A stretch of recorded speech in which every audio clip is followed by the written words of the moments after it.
First, you gather your ingredients. You'll require a pound of fresh catfish, cut into bite-sized pieces. For the base, you'll want 1 large onion, 2 cloves of garlic, and a bell pepper, all finely diced. Next, you'll need a cup of diced tomatoes, a cup of corn kernels, and a cup of sliced okra. These veggies and kernels lend a wonderful depth of flavor. Then, a tablespoon of Cajun seasoning, a teaspoon of thyme, a teaspoon of paprika, and salt and black pepper as per your taste preference. They are the elements that infuse the heat and smokiness, making this soup a true Southern delight. In your crock pot, combine the diced bell pepper, onion, celery, and minced garlic. Pour in the broth and add the diced tomatoes with their juice. Stir in the Cajun seasoning, cayenne pepper, smoked paprika, salt, and black pepper.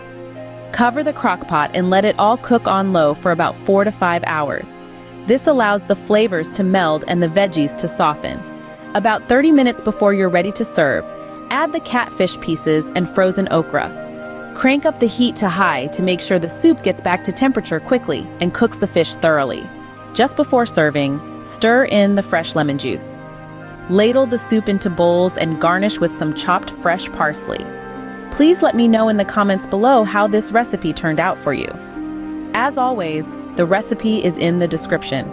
Don't forget to subscribe and help Magnolia Moon reach 1,000 subscribers.